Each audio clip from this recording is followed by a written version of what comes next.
Hi, it's Anne-Marie from Charmed Life Therapy. Today, I just wanted to kind of make a follow-up video to what I was talking about the other day when really it was a talk about all things to do with it ends with us, but it also led to an interesting conversation about what it can feel like to be an outsider or not part of a girl gang, even as an adult, and herd mentality and all sorts of things. Because it was interesting in the comments because I talked about a little of my own personal experience growing up and feeling in the world very much on your own and in isolation. And obviously, it brought up a lot of things for people watching it, and there was some really, really good comments. And somebody that's particularly was interested in the aspects when I was talking about school phobia because I suffered from school phobia and I came out of school aged 12.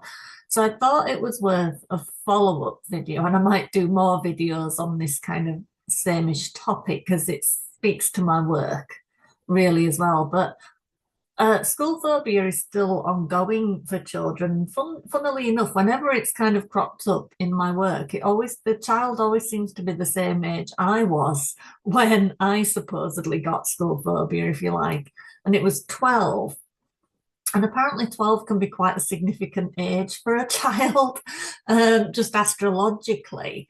Somebody once told me it's like you get this huge universal brain dump of information when you're 12 years old and you don't really know what to do with it. So if you're a bit, if things are quite astray in your emotional life or your health or anything like that around about that age, it can lead to quite a lot of repercussions for you, and quite fundamental things can go wrong. And that was certainly true for me. And the thing is, school phobia, in my personal experience, isn't really about school at all. It's just school happens to be a big old chunk of your life at that kind of age. So, of course, it's going to show up at school as much as anything, particularly when you've got the whole peer pressure and everything like that, and trying to fit in and trying not to be different at the same time and trying to find your niche. What is your niche as to how you can fit in and be part of a community? Because really, that's the crux of all of us when we come into this life, that our one main driving component is this idea of how do I belong here? How do I slot into this environment? What is it that I have to give? What is taken by everybody else and means that I'm going to have to come up with something new? And I think for many people out there, they resonated with being specifically probably maybe part of a larger family when most roles are already taken. Because then it becomes increasingly hard to find a way to fit in. And I did speak a bit about for myself um, what my family seemed to kind of learn. I'm going to have to go and get that plant pot off her in a minute. What my family seemed to learn was, was that, bear with me a moment. Yeah, before I was so cutely interrupted. It's like my family seemed to learn that failing was the best way to get attention when you were in part of a family of six. That it was only when things really, really went wrong and there was a bit of a catastrophe, or you were seen to be struggling at school or whatever it was, that's when you got attention, really. Other than that, if things were going well, you were expected to be doing well, and it wasn't really, bigged up in a sense, if you like. It was just that was the expectation to be good, to excel, to not cause a fuss, to not cause any trouble. But it kind of tended to lead to very lonely children. So I was just going to kind of bring up some more incidences in my own life, if you like. Let me grab this doggy. Yeah, bring up some more incidences in my own life, and possibly kind of, and it's not to kind of moan or bash my own family or bash my own parents, but I think for many people out there, there's this idea that they haven't been traumatized. And I know there'll be elements of people that watch that say, oh, you don't know what trauma is or anything like that. And the thing is, you can't really judge one trauma against another because every person is different. They're going to respond differently based off their own unique set of circumstances. You know, what will traumatize one person won't traumatize another person. And that's why we can't really judge each other for our reactions. So, yeah, I was going to just share some of mine and mostly some of the things that came up when I had rapid transformational therapy for myself. So if you've not heard of rapid transformational therapy or RTT, that's it's what I've trained in because I had it for myself and it was really highly successful for me. um, and it's basically when we take you back to scenes from the past and investigate the root cause of whatever is going on with you. Um, so that by the time I had it for the first time for myself, I'd come a fair way on my own in kind of figuring some things out, but there was like missing pieces that were still keeping me quite unhappy and quite flat emotionally. And for me, it really did turn my life around, and that's why I went on to train in it because it gave me so many answers about the why of it all. And once you have the why and you can understand where it's coming from, then it really fundamentally helps you, you know? So, yeah, I was going to talk about how trauma, I guess, showed up in my life. And like I say, some of you out there might say that's not trauma. And some of you out there will probably say, oh, yeah, I really resonate with those kinds of feelings. But as well, like, because some of you, it may be that you're struggling with your child or how to help your child. And sometimes you don't know what's going on in your child's mind. So, one of the things that I can really help with is getting this perspective of where it might be coming from. Because what I always say is, you can love your child all you like and still miss a lot of the nuances of where they might be struggling or suffering. You can absolutely be a really good parent and make a total mess of it, if that makes sense. So that's what I was going to talk about, just using some of my own examples. So when I do this, I mostly talk about my mum because my dad was very emotionally absent. So he's neither here nor there really as a factor. He is a factor because if I'd had a good dad and my mum had had a good husband, then things would have been different for the whole family. But as a personality, he doesn't really bring a lot to the conversation or the help. So when you hear me ever talking about family, you won't often hear me talk about my dad unless it's in specific reference to him. And people often, it's like, like when I would first meet people, sometimes they would think that my dad had died or I didn't have a dad. And it would just literally be because I wouldn't be talking about him because it was just a non-entity in my life, if you like. So yeah, so that's my perspective. But yeah, I thought it might be interesting to go over some of what I discovered that were some of my connections when it came to, my own feelings of maybe not fitting in this world, of not being good enough, of being less than, and the rest of it. You're going to go down because you've been naughty. Right, just behave. She's had so many walks today, and she still she still wants a lot of attention. Right, so interestingly enough, with RTT, you can go back to womb memories. Hypnosis is very good for doing this. I don't think I mentioned RTT was a form of hypnotherapy. I maybe did. So it's regression hypnotherapy. So basically take you back in hypnosis to scenes from the past. I think I probably did say that. So yeah, sometimes you will get a womb memory, and sometimes people will even go back to a past life memory. And the thing is, I know a lot of people will argue that can't possibly be right. I don't believe in this, whatever it is. And the thing is, we don't know whether it is or it isn't. But what we do know is that even if it's not real, it will be a metaphor for something that happened to you or a belief that you had. So even in RTT, if you just go back to something that seems like a metaphor or a past life thing, we still investigate it because it's still in your mind. It might be just a series of pictures or an emotional snapshot or something like that. And we still investigate it because it's lodged in your mind for a reason. So yeah, so I was lucky enough, if you like, lucky enough, because it's like none of my memories are particularly happy ones. When we go back in RTT, you can almost guarantee that if somebody gives RTT to me or I pay for it, I haven't had it for a while now. you can guarantee that as soon as I'm doing that induction process and going down the steps in hypnotherapy, I'm already crying because I know that what's going to come up is not going to be great. And I'm sort of so used to hypnosis and going into hypnosis at this point, I'm really, really receptive to it, obviously. So things tend to come quite easily to me. So my womb memory. So so when I was born, there were five children, and mum and dad lived in this pretty small three-bed semi-detached house. Now I know it was small because I went in one of the houses many years later, on that same street, and I remember thinking, gosh, how are the five children in a house just this size? It would have been pretty crammed in. So this womb memory that I went back to in RTT. So I've got a lot of notes. If you see my eyes going down, that's why. So mum was 32 when she had me.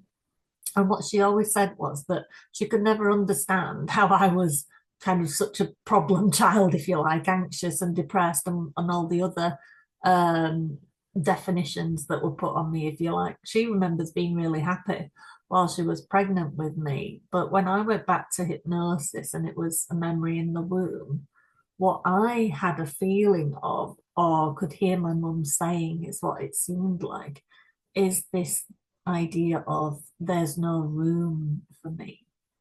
And it, as soon as I heard myself say that in hypnosis, I thought, yeah, that sounds right. It sounds like either it could have happened or it was definitely the feeling I had, and it was also very much a logistical problem. There wasn't room for a sixth child in a house that size. And my mum may have been regularly thinking there's no room for this child, not in an unhappy way, but just in a physical necessity kind of way. There's no room for this child.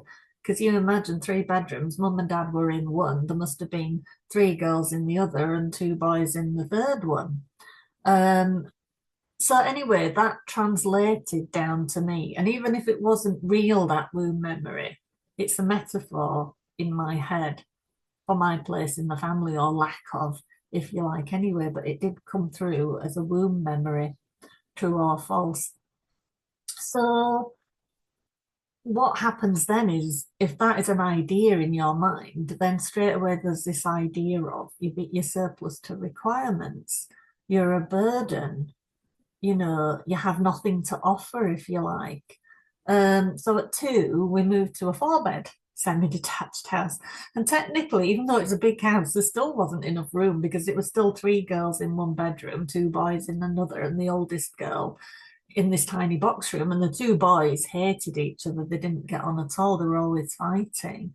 And mum and dad's room. So I was in a room with girls that were 4 years and 9 years older than me, and not really interested in what was going on with me, or just in being my sister. You know what I mean? It was more that thing of don't touch this and don't touch that, and just being picked on a little bit for the things that a little girl can be picked on. When there's like kind of age gaps like that, it's like the younger one can be a bit of a burden, because the older kids have their own interests, their own things. They might not want to play with the younger child. There might be the younger child might feel like a burden if they're having to take them places or go with them to places or amuse them for a length of time or whatever it is. So people do always often think that the youngest child has it cushy, but in my experience, my personal experience is that it's often the other children think you have it good. They think you're the spoiled one, and actually you might be prioritized in some way, in a physical sense, but not necessarily in an emotional sense, if that makes sense. So one of the other scenes that I went back to, and so far for myself, other than training sessions of RTT when we were doing it on each other, I've paid for RTT now 3 times. And one of the memories that came up, which has always been one of the most fundamental memories in my life, because I often spent a lot of time amusing myself. As a child, we lived on this street where it was mostly elderly people who'd been in those houses all of their lives. And there was only a short period in time where there was actually a child of my age, and it was very different child culturally, so it wasn't like an immediate peer. It was quite a different family. But for the most part, I entertained myself, and we had like a supermarket car park that backed onto the house. So I would just go into the car park whenever it was either the store was closed or whatever, and I would bicycle round and round the car park, or I'd rollerblade, whatever it was, and I would just be gone for hours at a time, just amusing myself. But there was this one day where I must have come off the bike in some way, and I managed to concuss myself. And sometime later, I found out that one of the neighbours had somehow said, kind of blamed me for doing it to myself. She said I must have been doing wheelies or something because she'd seen me doing it before or something. But I've no memory of doing that on the day. But if I was doing wheelies, it would have been just, when you do a little bump with the handlebars, it wasn't like right up in the air or anything like that. But I remember feeling at the time, well, it's always my fault, isn't it? When something bad has happened to me, I had to be at fault for doing it, to have somebody rat you out like that. And it's like, wasn't it enough that I went through? But anyway, so whatever happened, I knocked myself out in this car park, and I woke up on my own, and I had to kind of limp home with this bicycle. I remember walking around the long way for some reason. I think I probably just felt so miserable and so unloved, you know. And I kind of got in the house, and my mum was there. She looked like she'd been having quite a serious conversation with my older brother, and just looking at me, she must have said, "What's happened?" And I just went, "I don't know," and burst into tears. Um, but the thing is, we often brush off these childhood incidences, and children have a lot of bumps and bruises and scrapes and knocks on the head. And it's not the falling off the slide or whatever it is that is the problem. It's not mum and dad taking their eye off the ball for a moment. It's the beliefs the child makes up on their own. It's not really a problem if you're right there with your child and it's somehow accidentally you're not fast enough or what it is, but whatever it is. But sometimes it's a child that has time on their own to make up thoughts in the head about what this must mean and what that must mean that is the problem. And for me, waking up in that car park on the floor on my own, totally alone, I must have woken up and just thought, would anybody have ever really noticed I was gone? How long have I been here like this? Anything could have happened to me. Anybody could have come along and done anything to me, whatever it was. It was like, does anybody even really notice that I'm gone? Would it? And then you start thinking, obviously, as a child, would it matter if I came back? Would it even be noticed? That's the kind of things that your subconscious mind can start learning. And also as the flip side to that, of course, again, it's another incidence of failing really or having that calamity that gets your attention, because I ended up having to go to hospital and stay in overnight because I'd had like a concussion. So then you also get that thing of, oh, look, when something like this happens, I finally get prioritized and I get the treats, and people have, like, because each of my siblings, my mum couldn't stay there for the whole time or whatever. So she kept sending like somebody or other to keep me company for a little bit. And again, it's that sense of they have to do it in a way rather than they particularly want to be there nursemaiding me, you know what I mean? They came to keep me company. Um, but yeah, and the next day as well, when got over it or whatever, and I think I got a day off school, and my brother took me to see Return of the Jedi at the pictures, and so it's like you get reinforced in a way that when the bad things happen, that's when you get the attention, that's when you get the priority, that's when you get a demonstration of love or that you matter. So you start learning that you have to fail in order to get anywhere. And that's kind of conflicts with life, where failing isn't really a good option, is it? It's not a good option for getting you ahead in business or your career or your personal life or anything like that. It doesn't work. So that's when you run into kind of hurdles. So that kind of incidence to me, obviously, like I said, my subconscious learned who even is looking after me. How long did I lay there with no one noticing I was missing? Anybody could have come and done something to me. There's only me here to pick myself up and dust myself off. I have to rescue myself. Does anyone even care what happens to me? And it was that, I think the main thing was that sensation of, I wonder how long I've been here. It might have only been moments, but it's like, it's that sense of time. And was anybody watching out for me? Would anybody have noticed, really? And that's quite a big deal, really, as a child. And that was a mistake my mum often made, was that there was always an assumption that we were safe. I think because there were so many of us and much of life she was doing on her own, unsupported. It's like it was too much work, really, to be worrying about what might be happening to you, or would you get home safe, or what would you need, or whatever, because there were too many of us to do that for. So there was a lot of assumptions of that things would be all right. So it was kind of a little bit slapdash at times, I would say, and you did feel a bit vulnerable, I think, really. So my mum would always assume all was well because that was easier than anticipating problems and diverting them. And another mistake my mum made, and which kind of annoyed me the older I got really, because what she would do when any of us were having trouble, and like, depending on what substance or what thing it was, instead of kind of trying to help us with the underlying problem and really finding out the why, she would soothe you with probably the thing that was causing you the issue. Um, you know, it's like a drink would fix something, a cigarette would fix something, sweets would fix something. It was always really the thing that you were probably abusing as a coping measure that she gave you to placate you to solve the issue rather than actually solving the issue. And again, it's that sense of it's too hard to actually deal with the emotions and figure out what's going wrong. It's easier just to, whitewash it really in a way. And that was a big problem in my family, I think. This idea of being assumed to be safe without any proof was like a running theme.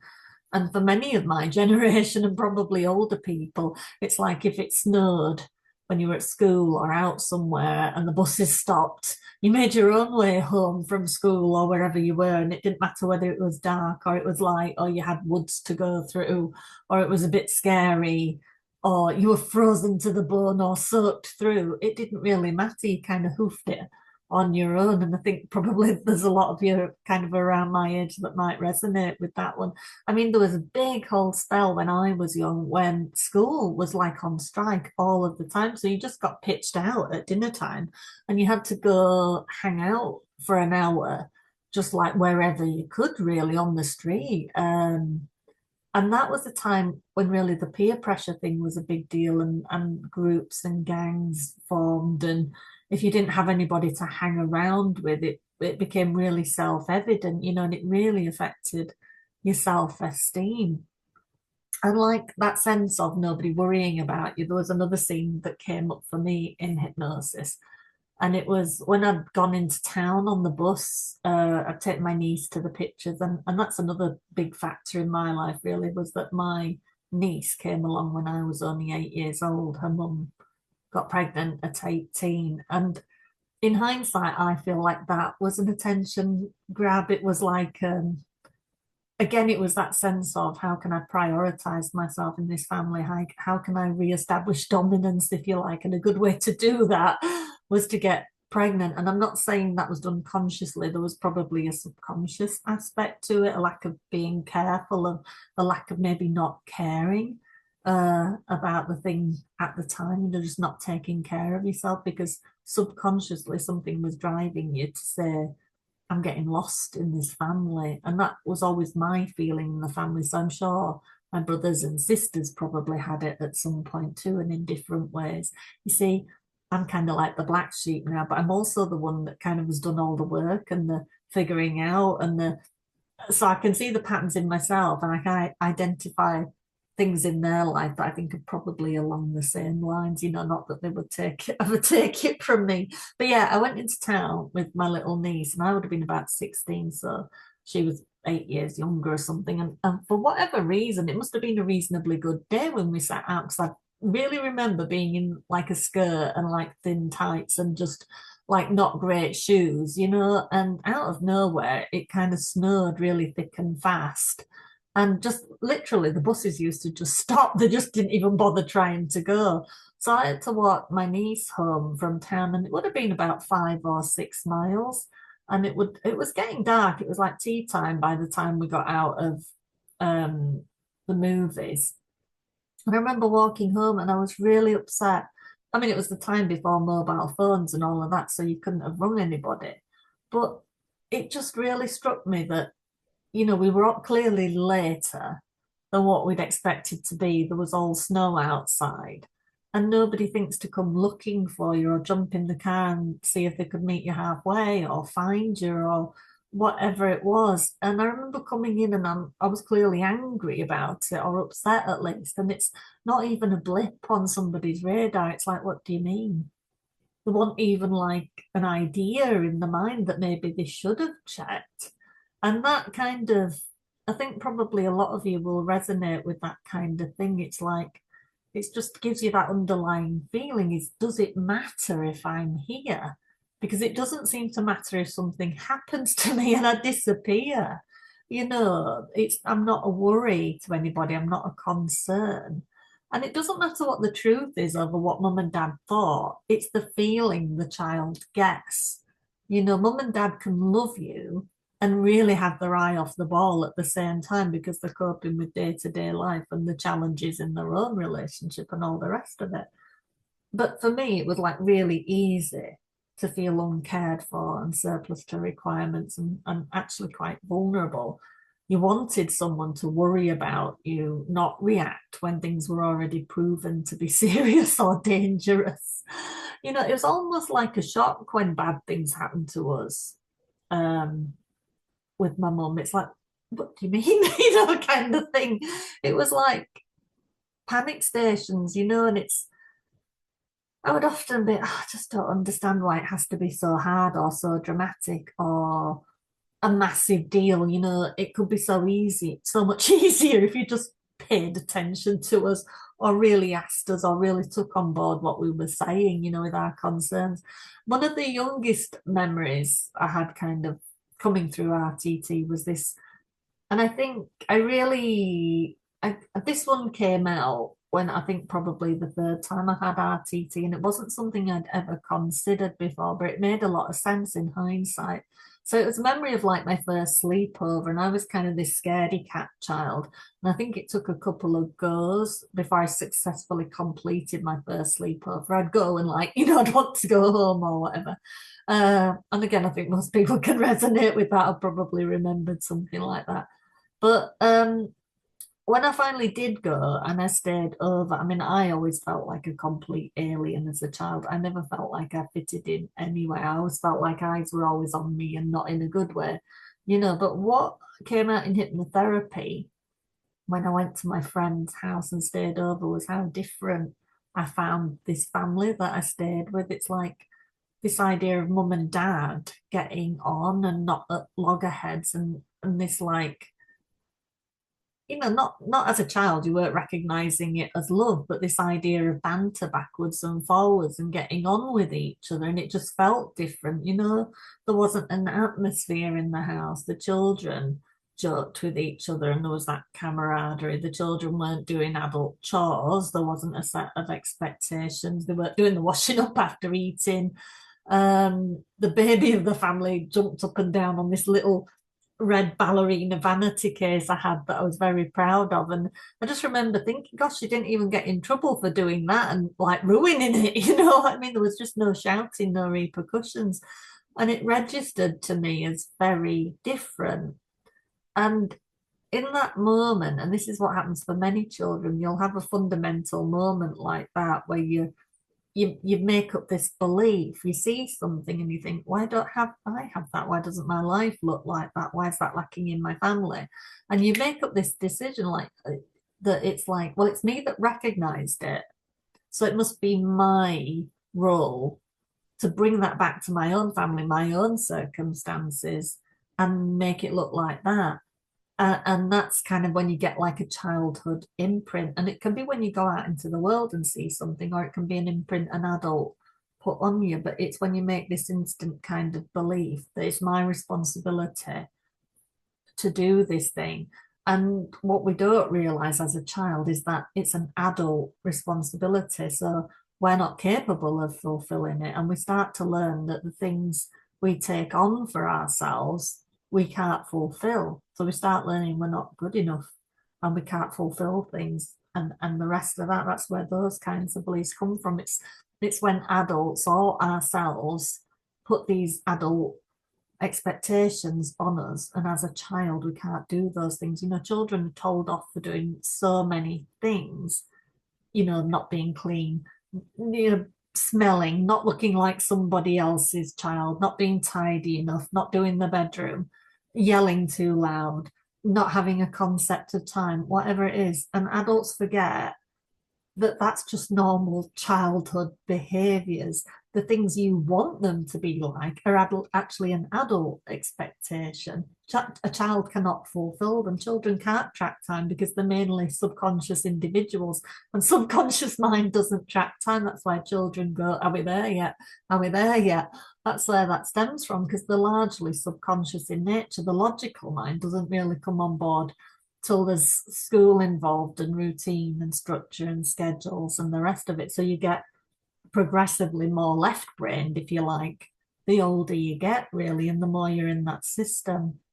But yeah, I went to my friend's house and saw this completely different atmosphere. And I clocked this idea of this is how other families have it. And as a child, I formed this opinion of having some form of responsibility to bring this knowledge back to my family and try to recreate it. I didn't know that's what I was trying to do at the time, but I always have had this feeling about my family like that. Why am I the only one that seems to understand the problem? Why am I the only one that wants to look beyond the surface? Why am I the one that wants to talk about real things and what people really feel or what they really want out of life? And nobody else seems to want to do that. So getting this memory kind of made sense. Well, that maybe it stemmed from that, this idea that I was the one that found this answer at somebody else's house, and our family was supposed to look like this. So it was time to do something about it. You know what I mean? And it's still something I have to work with now, because my family hasn't changed at all. They still don't want to talk about emotional things or about the past and unpick it. And yes, we shouldn't live in the past and live our lives based on the past, but it's helpful to understand the past in informing why you are the way you are today. So you do need to look at it to some extent, because what I found among my own childhood peers, for example, so I grew up I was born 1973, so I feel like more of a child of the 80s because it's when I was coming into my own in the 80s. And among my childhood peers, I think times were changing at the time I was being born, and children were doing more children things. They had less responsibilities, did my peers. But within my home, there were more duties and a rota, more tellings off for not being tidy enough, cleaning enough, organising your own sets of needs, making sure your uniform was clean or mended if you'd split it, whatever it was, making sure you had matching socks. Not to the excess that many of you out there will have experienced, that knew true physical abuse and oppression and stuff like that. But to me, it was still a thing that my friends weren't experiencing. They didn't have those burdens or those responsibilities. My friends were largely being children, and mums were doing the role of making sure you had what you needed. But like during my early childhood, my mum first went out to work when I was 2. So she would have been sleeping during the day because she was working 2 to 3 nights a week and things. And we were largely taking ourselves to school on the bus and things, or like when I was younger, it might have been mum would sometimes walk me to school, but sometimes it'd be another child or whatever it was. And as soon as I was old enough, I mum would say old enough, we're talking like 7 years old, I would have been walking to school on my own, and when she gets, and I used to go through like Gipton Woods in Leeds, so it was like really unsafe, really technically, but again, that sense of there wasn't really a worry or a concern about it. I always kind of say about my family that there was a kind of innocence that came from being Catholic and just not considering certain aspects of life, if you like. And I remember when the AIDS crisis hit, and I had no clue what AIDS was or homosexuality or anything like that. I mean, I was only young at the time. I probably shouldn't have. But I know my mum full well wouldn't have had a clue about what it was either. There was that innocence there, really, and that thing of, oh, it's Catholic, you don't talk about sex and what other people are up to and God knows what and all the rest of it. And that translated to us. There was no informing you about sex or what came along with that, you know what I mean, when I was growing up. Um, but yeah, it's still, as I said, to me, that feeling of wanting to fix my family, to some extent, that's still with me today, this desire for my family to see that talking about emotions, really getting to know each other and fixing what's going on is a good thing. But they have never seen that and never been interested in going beyond the superficial and having a certain job and doing it till you retire and being unhappy in whatever you're doing, but you stick it out because that's how life's supposed to look like. And you get your pension and then whatever you do.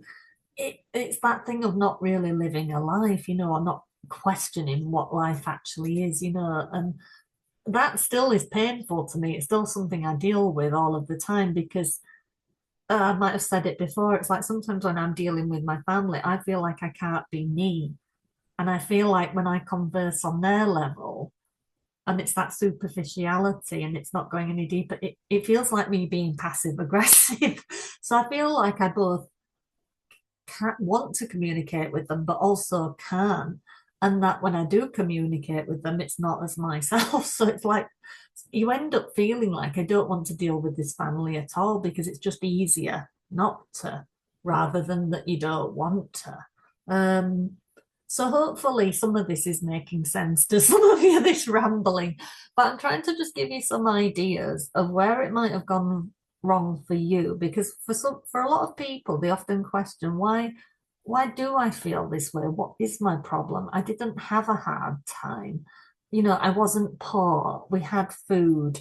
I got nice Christmas presents, whatever it is. And you don't think you've suffered any hardship. So hopefully, by telling you some of this, you can either start to recognize it for yourself or start to recognize where if you're having difficulties with your children, you might start to recognize some things where maybe your eyes not on the ball or maybe things are happening that you're not aware of, or how feelings start really, and about these childhood imprints and how easily they are formed really.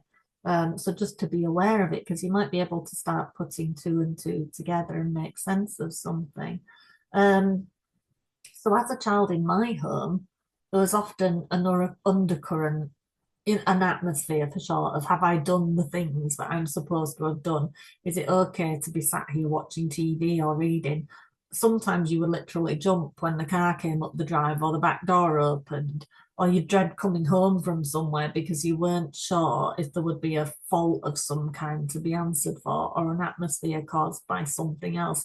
So there wasn't like a constant sense of security or safety.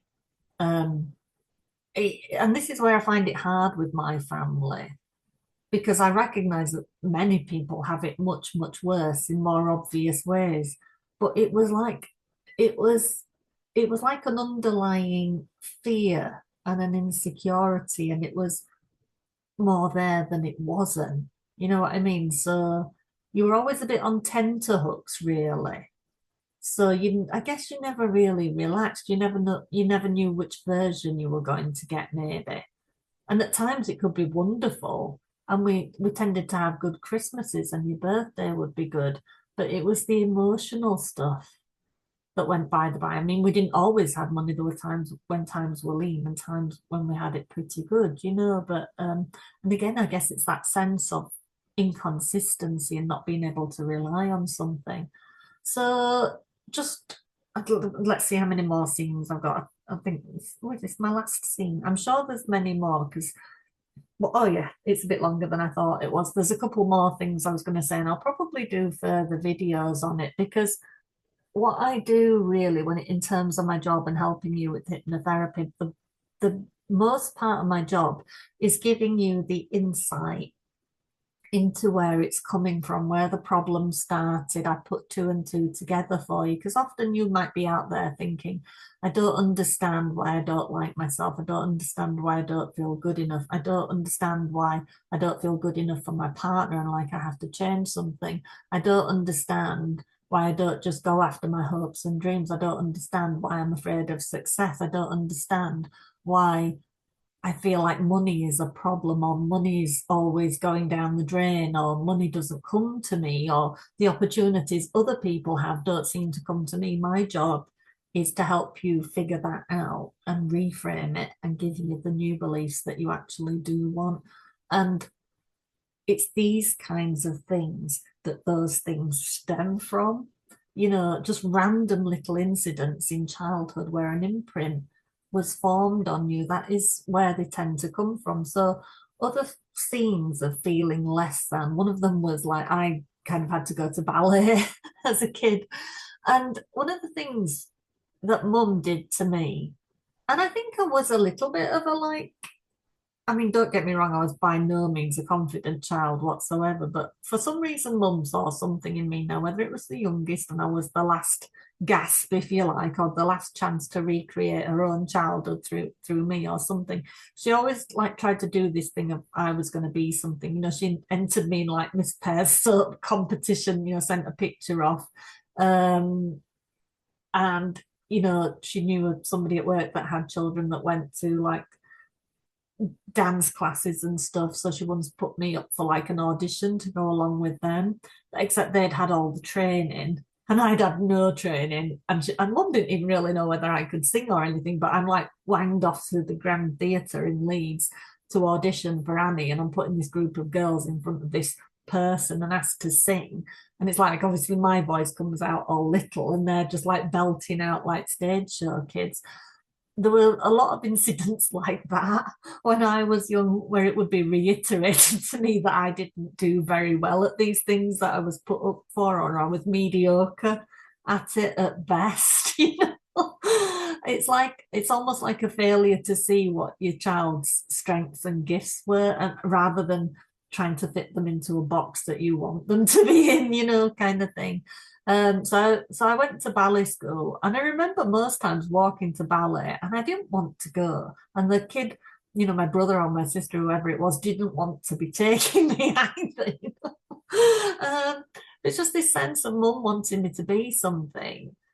So, but I wasn't facilitated to excel at it or to be comfortable, because like the kids that were there, well, like I say, were like my peers who seemed to have money and be comfortable. Most of my peers, the dad was the breadwinner and mums were at home, or mum might have had a little part-time job, so they were around a lot and there was plenty of free, easy money. It wasn't quite the same in my house. There were periods when my dad didn't bring in as much, or it was limited or whatever it was. So, and I think I was definitely one of the bigger families, I would say, amongst my peers too. So anyway, I went off to ballet school with a homemade skirt and the cheaper version of shoes, and not the little nice wraparound cardi they all had. And I think even my leotard was different because it was like a V-neck leotard or something. So I felt like I didn't have what I needed anyway to fit in with all these kids. You know what I mean? So you already felt like you were at a loss at the outset. My mum would have been really proud at making this skirt and stuff.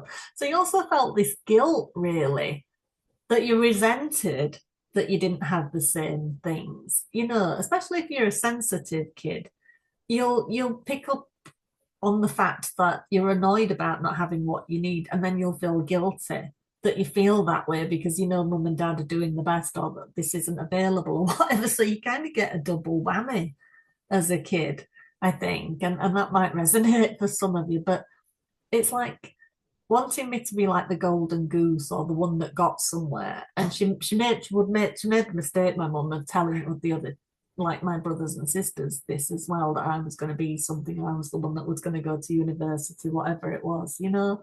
Um, but putting your child up for things and not giving them, imbuing them with the self-esteem needed to really excel at those things or just be able to brush it off. I mean, that's kind of our argument when we're talking about the Blake Lively legal case in my other videos, is Blake wasn't really imbued with resilience from what we understand either, but it stemmed from a different source, from never being told no.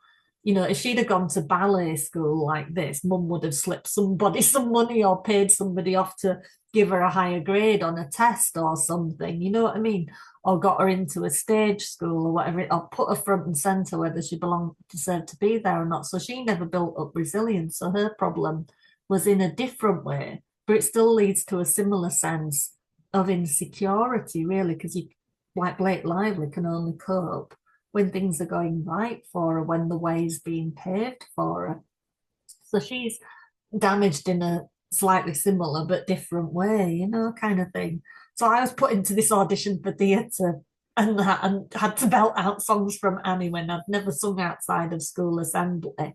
And mum had no real idea if I could or should sing, but she wanted me to have these opportunities or something, but there was never really conversation as to whether I wanted that opportunity. Um, you know, it was a funny thing, and like things like school dinners as well, school lunches, you know, packed lunches. Um, we did without a lot of stuff. We didn't, you know, like at the time I was going to school, it was really just coming into fruition, this idea of all the fancy little things you could get in a school lunchbox, you know, the little added extras, the little packets of crisps and biscuits and individual things and your chocolate biscuit and whatever it was. Ours would be just like a sandwich and a bit of fruit if we were lucky, really, you know. Um, and I remember once a schoolmate looked in my box and said, "Is that all you've got?" And I felt gutted in that moment. And I felt the need to lie and say I'd eaten some of it on the way to school. Um, but again, it's like when somebody points it out to you, is that all you've got? And it's like, yeah, it is all I've got. Should I have more? Does that mean somebody should be giving me more? Does that mean my parents don't want me to have more or don't think I deserve to have more? And this isn't happening consciously. Your subconscious is hearing it. Your conscious mind is doing its own thing, looking at its lunchbox. Subconscious mind is going, is that all you've got? And it's like when you hear it in isolation like that, and imagine it going into the back of your mind where everything's stored and where all your behaviors are made up. It's almost like a metaphor for life, isn't it? Is that all you've got? Is that all that's available to you? And that's what I'm saying. It's these things that really get lodged in your head and cause a problem. It's like, is that all that's in your toolbox? Is that all of your skills?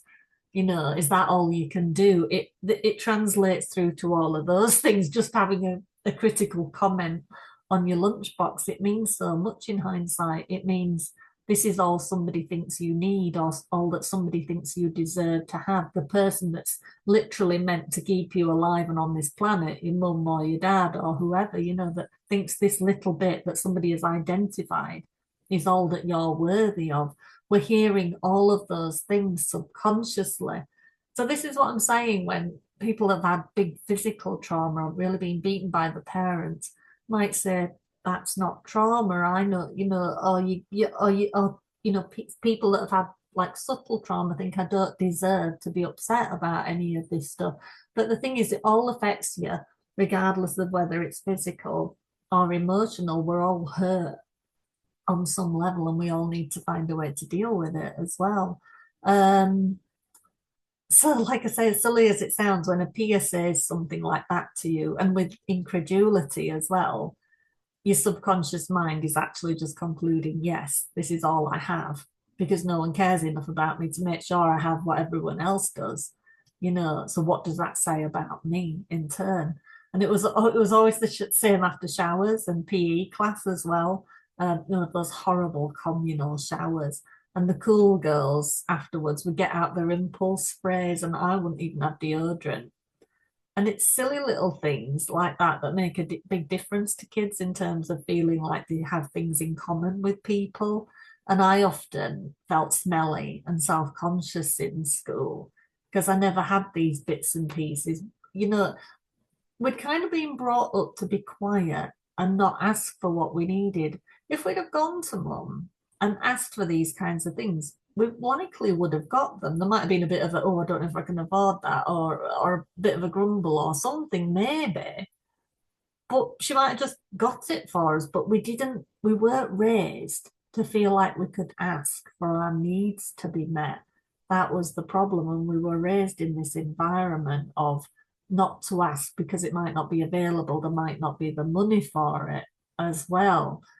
So you did without and you kept quiet and you went to school carrying the burden of, I remember I would go and I'd be on my period and I wouldn't feel like I could have asked mum for a note.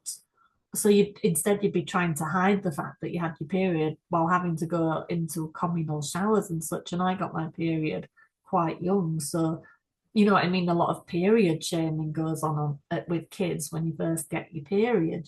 So, and I would be like, just using toilet tissue or whatever it was and trying to do it, cover myself discreetly and all of the rest of it. It was, so that's what I'm saying. We've all had more trauma than we recognize. It's in all these little things that build up over time. So, yeah, just in general for me, there was like always this big discrepancy between my natural inclination to want to finally attract some notice and my mum's desire for me to be something, and the fact that the backing to be any of that in life successfully was fundamentally lacking. Like I said, my home often didn't feel like a safe place to be, and yet outside didn't feel a particularly safe place to be either. And I tended to take on the weight of the world. If you don't feel safe at home in your home environment, you're not likely to feel safe out and about in the world, because home you're supposed to be able to count on.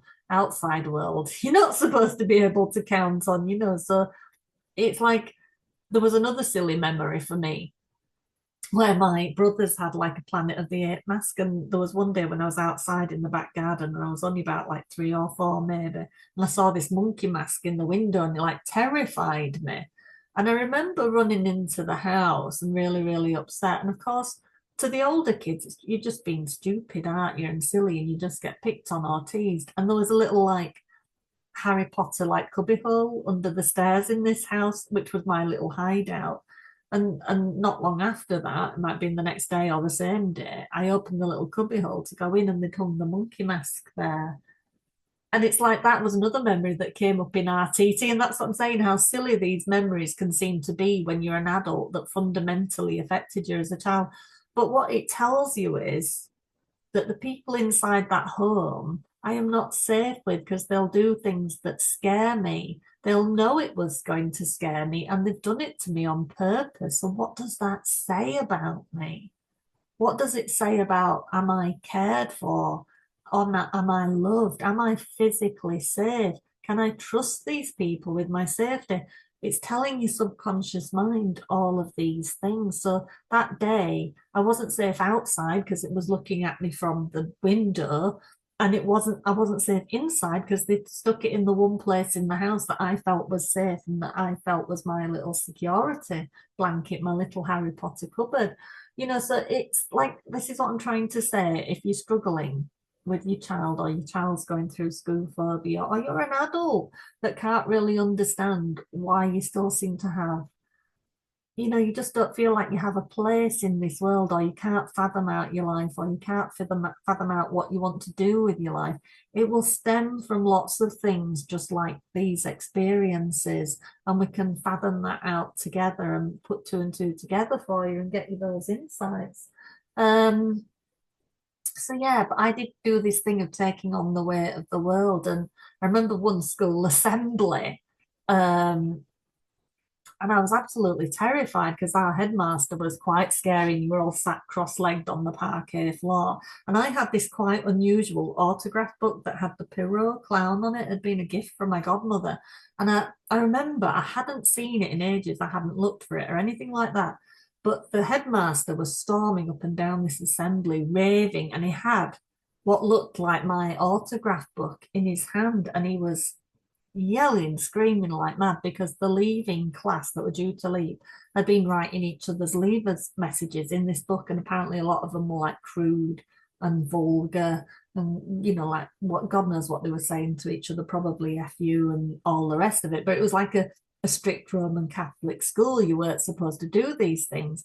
And I'm sat there in assembly, and I'd have probably been 10 or 11, and I'm just literally thinking, I've not seen anybody else with that book. It's such an unusual book. I thought that has to be my book, and I'm like sat there paralyzed with fear, thinking I'm going to be found out, not understanding a clue of how my book has come to be there, but really fully taking ownership that that could only be my book and my fault. And I was terrified, and it's always struck me that I just always expected to be at fault. And of course, at the end of the day, nothing came of it because it was nothing to do with me. But for that 30 minutes in that assembly, I pretty much died on the spot, basically. I was horrified and I felt like I was to blame, even though I knew nothing about it.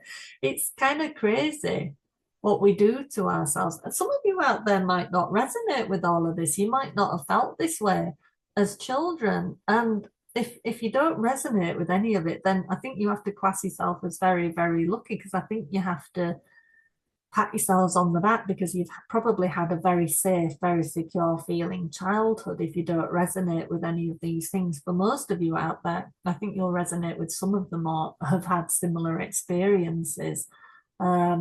But when I refused to go to school, and I was aged around 12, and I got this diagnosis of school phobia. And I will talk about it more in other videos because I think it is an important one, because it is still happening.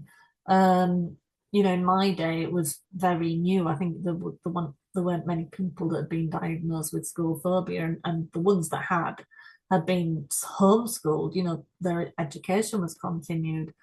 But it was awful for me because obviously it's like, because what happens when you have school phobia is as a child, you're put in the position of authority, really, because you're the one taking the stand by refusing to go to school. So you kind of put yourself in the authoritative position, because by sheer refusal to go to school, you've unwittingly accepted that role, because your parents then think, oh, I don't know what to do with this, don't know how to tackle it. And they're stuck between you and your feelings and the authority saying you have to do this and you have to do that and you have to do the other. So what happened to me was, they tried one school and I stuck it for 3 weeks, and then they tried me with another school where more of my old friends had been, because it happened during the change in schools for me. I went middle school to high school, or I should have done. But then clearly it wasn't going to work out at the second school, because I kind of pitched a fit the day I was due to start, wouldn't go in. So they kind of had to take me home, and then followed periods of psychologists and all sorts, and it just wasn't getting any better. But then they used to make me go to the psychologist in the school where I wasn't wanting to go, and he would sit there going, on a scale of 1 to 5, how bad did you feel coming up the driveway? And it was all questions like this: on a scale of 1 to 5, how do you feel doing it? And it's like, and even as a child of 12, you're like, you just like think, I'm just gonna do whatever I like here, you know what I mean? Because this is just nonsense. Even as a child, you recognize that it's not going to get you anywhere. But what happened to me was, after a period of doing that, eventually this family psychologist was sent out to us, who was like a horrible person. He was just like this an older man, that his way was his way, just totally seemed to lack compassion and empathy. So he wasn't somebody you wanted to trust with your safety. And the upshot of it was that his determination was that I needed to be forced back into school, which was what occurred for a time, until it became clear I was about to have a nervous breakdown or something. And there's all more story around that because all of that was handled badly and handled badly by my mum as well, which really broke trust with me. But the one thing this guy did have right was that he talked to each of the family. And what he said was the only decent thing that came out of it that was relevant, really, was that we did not share any real discussions of any kind with each other. Each was like a separate entity from the other and coping in their own way and didn't seem to know much about each other. So we were not a unit. Nobody really knew who each other was or what they were dealing with internally. Um, and as a reflection of that, none of my siblings in the entire time between 12 and 18 that I was not being schooled had a conversation with me about what was wrong, how was I feeling, what did I expect to happen to me, was I worried about anything. There was just none of that. And the difficulty for me was that all of that was normalized, that it was normalized that you just don't talk about it, that I just struggle along, not knowing what's going to happen to me. And it just becomes a part of normal life. So you become this little oddity, in the family that nobody talks about, nobody deals with, that you don't want anybody external asking about because it makes for difficult conversations and might show that there's a flaw or a fault or something like that. So it puts you in a really difficult position as a child. So just to kind of round this up, this is the last page of my notes, but yeah, what's he doing? So yeah, in my opinion, gleaned over time, in my family anyway, is that we were all kind of starved of adequate nurturing. You had an overburdened mother who also needed to seek out her own sense of connection elsewhere because she had an emotionally unavailable husband, and we had an emotionally unavailable father who didn't communicate with us at all. He was like, at best, he was like Pop and Chris Man on Friday night. That was kind of the best of it, really. It was kind of he was Irish of a certain generation, and when he came home from work, he wanted to read his paper, have his dinner, watch the news, and that'd be it, kind of thing. He didn't parent us. Funnily enough, that was the only thing we didn't get, was this thing of wait till your dad gets home or anything like that. To my knowledge, I don't know how the older children had it, because again, they don't talk about it. I never had that, this sense of, your dad will sort it out when you get home, you've had it. And there was just none of that because he just wasn't parenting by the time, at least, that he got to the bottom end of his family group, if you like.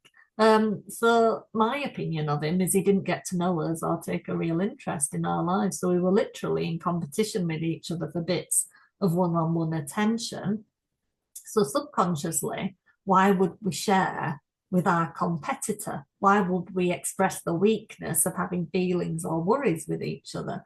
It would be kind of like blood in the water to do that. So what each of us learned was that we got attention if something went badly wrong. If it was clear, like scholastically, that you were struggling in terms of achievements, or you just had a full-on hands on deck meltdown, kind of thing. And like I said before, it's like we're literally, everybody would be like shell shocked because it's like, what do you mean the facade's broke? And this kind of thing isn't supposed to happen in this family. It's like, oh, you know, um, there's just that expectation, like I said, that everything will be all right all of the time, no matter what, kind of thing, without making sure that that's set in stone, kind of thing, without taking any actions to make that so. So, yeah, I can identify many times in my childhood where I finally achieved a sense of attention or gaining a form of reward because something had gone wrong or there had been a specific, unexpectedly shocking meltdown. I mean, one little memory I did have, and all kids, I think, probably have it at some time or an idea of some time or other. Something or something somewhere makes you suddenly afraid of your parents' mortality, and you might have a dream or whatever it is that you think, oh, mum and dad are going to die, or mum's going to die, whatever it is. And I had that one day, and I remember mum took me into bed. And again, that's kind of a reward, isn't it? Being taken into mum or dad's bed, because that's kind of special attention. And for whatever reason, and whether it's an accurate memory in my mind or whether it's me my subconscious, how it's chosen to link things together. And as I say, it doesn't really matter, because what matters is the feelings you've attached to it. Because to all intents and purposes, to your subconscious mind, it's real. It doesn't matter if it's actually real.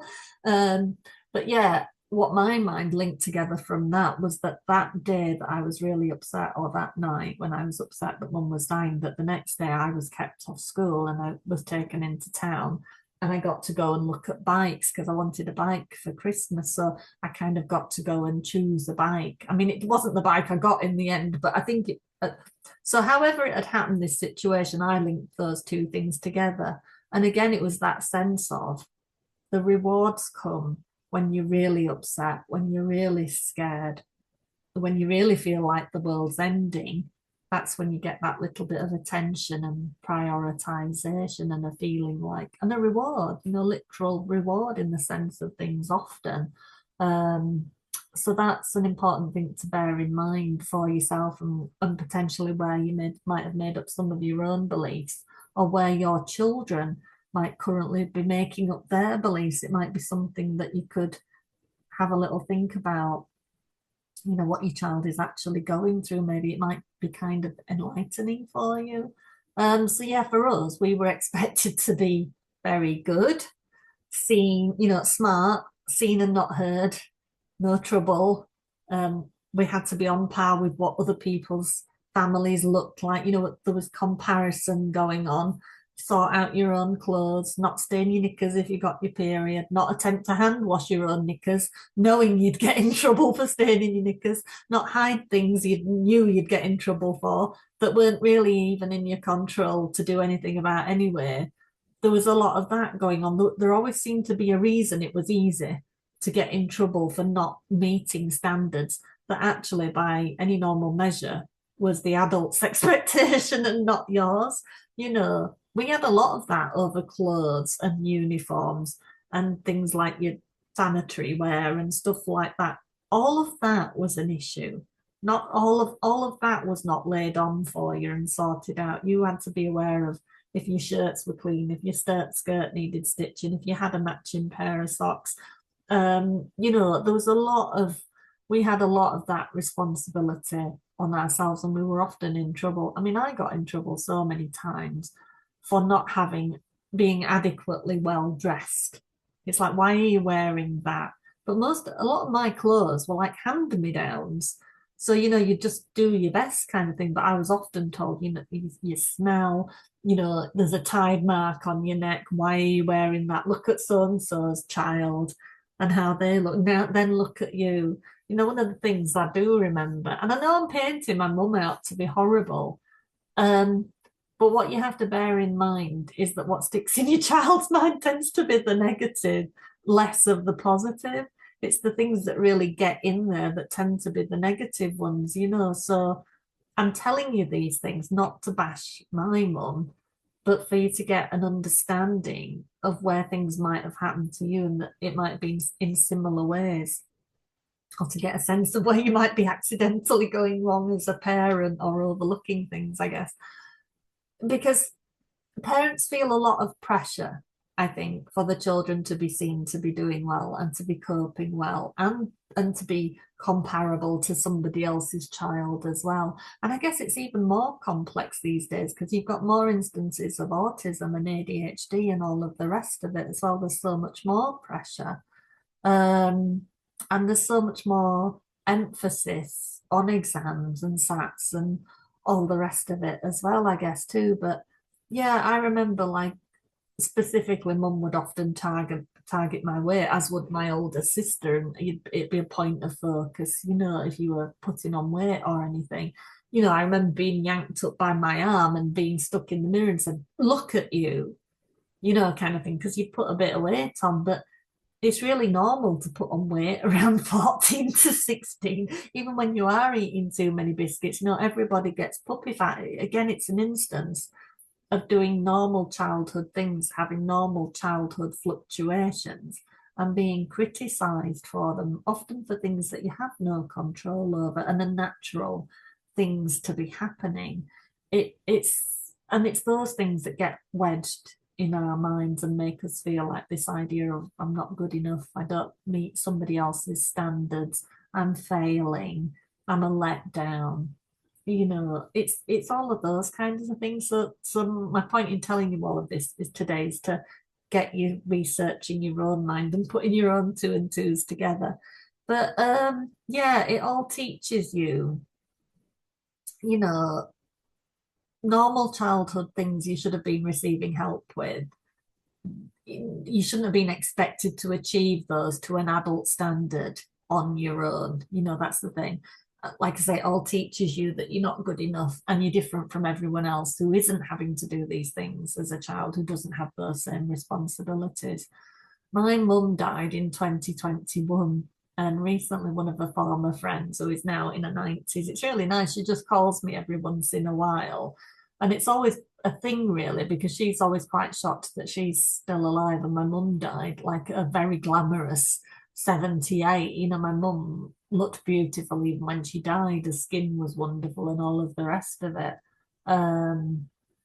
It was really quite sad, tragic, really, to have to go that young. It really, really was. But yeah, this lady called me up and we were just having a conversation, not even really about my mum necessarily, but out of nowhere, she said, your mum did love you.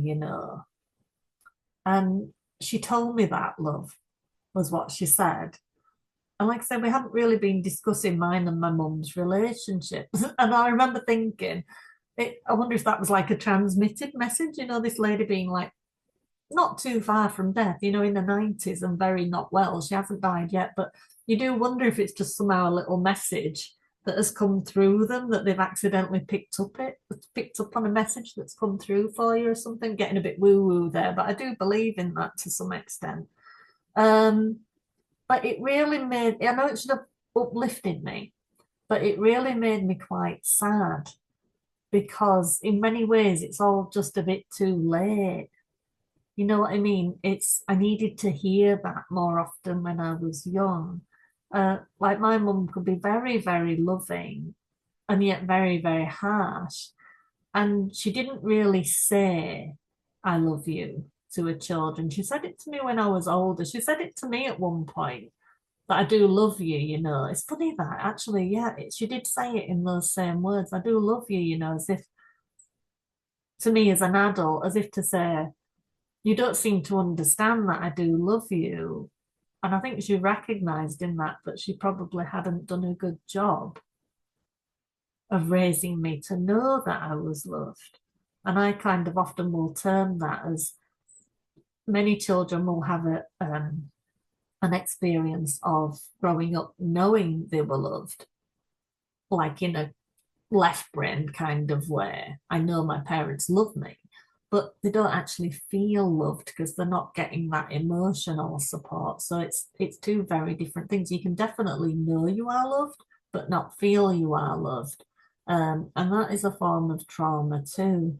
So yeah, it didn't do anything for me very much when this message came through from this woman, because I've still probably got pain that I need to deal with to do with that, really. But the thing is, that's the problem, really, because we don't need our mother's love when we're older or when we're adults and we've got our own lives and we're figuring it out for ourselves. We need it when we're young, when we're reliant on them for survival. We need to feel like we're safe and wanted, heard and understood.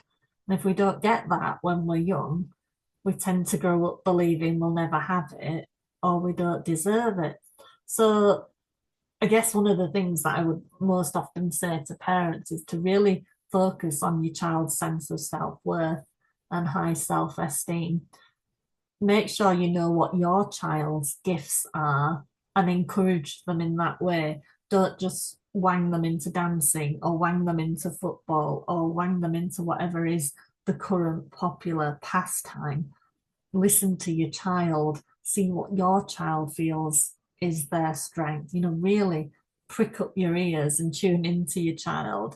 And yeah, listen to them when they say what they're comfortable with or not comfortable with as well. Because too often, there is this competitive aspect, I think, to parenting as well. And the best thing you can ever do is listen to your child and have real conversations with them and make sure that they know they are loved, not just say it to them a lot, I love you, but also make sure you're giving them the feelings and the attention and the time, and the interest in them as a human being.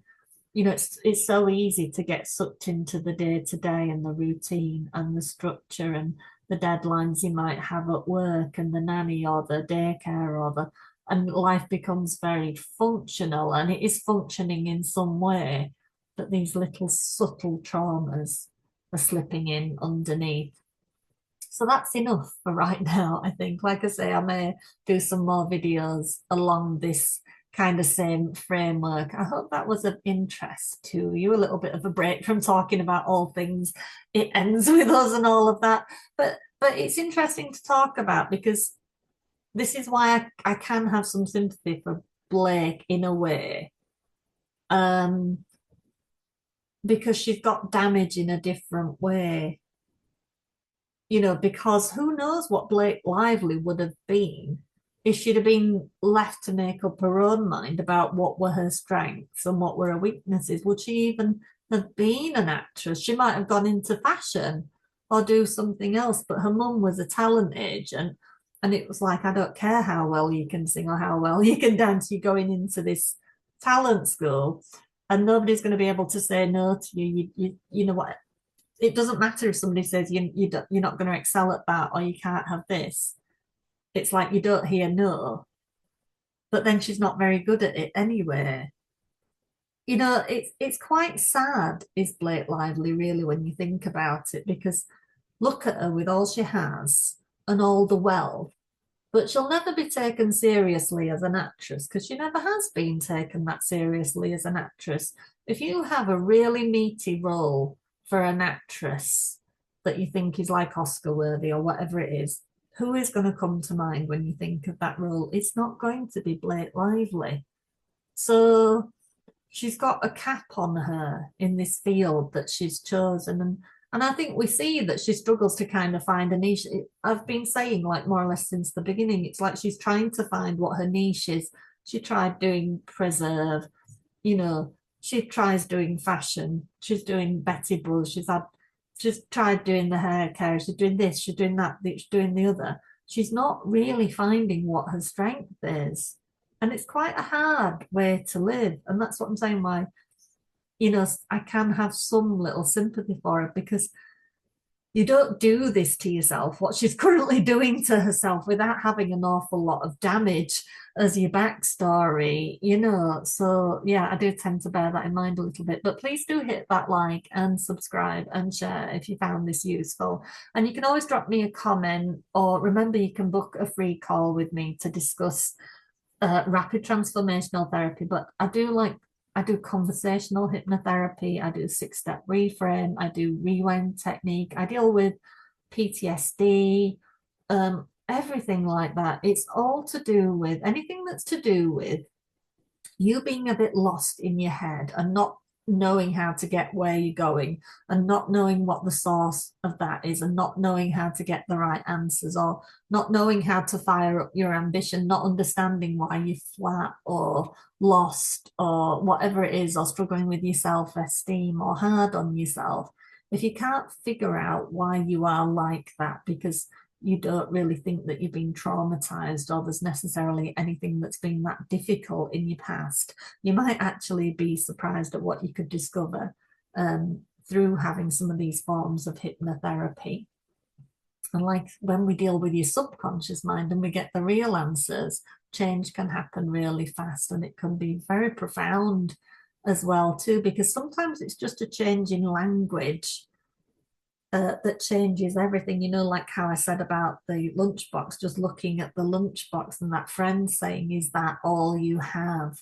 That one sentence could change your whole perspective on what you think of yourself as a person. Sometimes it's just really important to go back and find what that one sentence was and change that language, and it changes your whole life. And that's kind of what I do for a living.